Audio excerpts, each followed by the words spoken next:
Okay, imagine for a second you're in a command room, deep underground. An intercept flashes up on the screen. It's vague, it contradicts other intel, but it's pointing to a nuclear threat. Every single choice you make from this point on could either save your nation or, well, trigger a global catastrophe.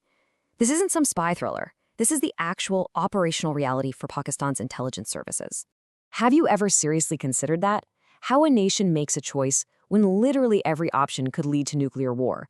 This document we're breaking down, it completely flips the script on how we understand Pakistan's covert strategy.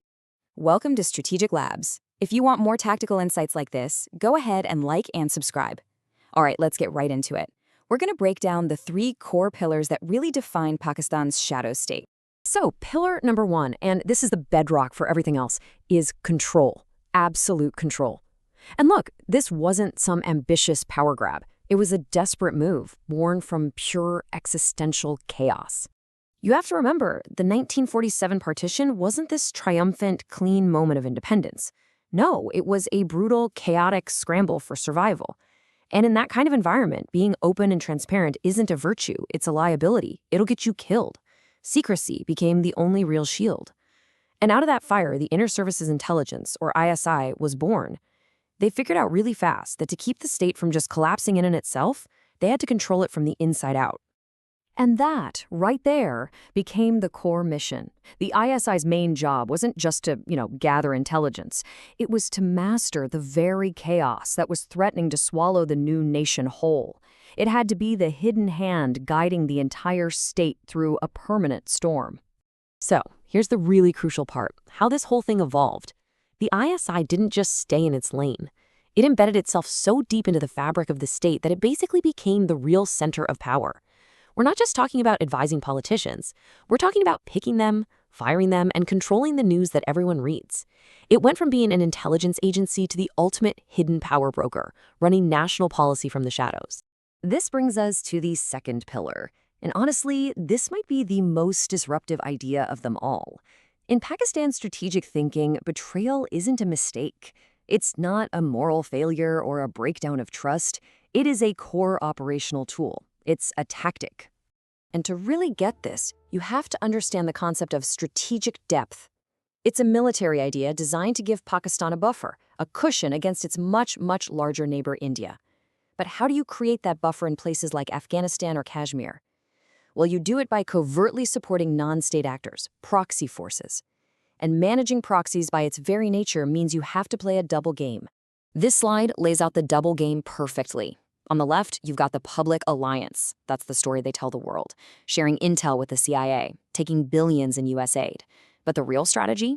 That's on the right, the covert strategy, shielding the very militant assets they're supposed to be fighting, secretly building a nuclear program and funding proxy wars. The raid that killed Osama bin Laden in 2011 didn't create this two-faced reality. It just ripped the mask off for the whole world to see. And this quote just nails it. In these shadow wars, betrayal isn't the exception, it's the rule. It's a calculated, repeatable, and, from their perspective, necessary strategy for survival. It's how you gain leverage when you're the weaker power. It becomes the starting point, the baseline for how you manage every single alliance. Okay, let's get to the final pillar, and this is the most sophisticated one of all, the weaponization of ambiguity. The idea is simple. If you can't beat your enemy with brute force, you can win by making it impossible for them to think straight. The ultimate weapon isn't a bomb, it's uncertainty. So how does this work in practice? Well, first, you sow contradiction. You leak conflicting intel, you make public statements that cancel each other out. This creates paralysis in your opponent. They don't know what to believe, which signal is real, so they hesitate, they pause. And that hesitation is everything. It gives you plausible deniability for whatever you're doing, and more importantly, it creates the window you need to grab your strategic advantage. The absolute ultimate expression of this whole doctrine is Pakistan's nuclear arsenal. It's the power that looms over every single strategic decision, but it's a power that's wrapped in layers of deliberate, calculated mystery. And you see this strategy of ambiguity everywhere you look. Pakistan has never, ever officially declared how big its nuclear arsenal is or what the exact red line is for using it. Think about it. It masterfully plays the US and China against each other, never fully siding with either one, but getting benefits from both. And of course, just like we've been saying, it supports militant groups with one hand while officially condemning terrorism with the other. It really is a masterclass in strategic ambiguity. So, when you put it all together, what you're seeing is a system that was forged in fire. It's a ruthless, it's a pragmatic, and you have to admit, it's a remarkably resilient strategy for national survival.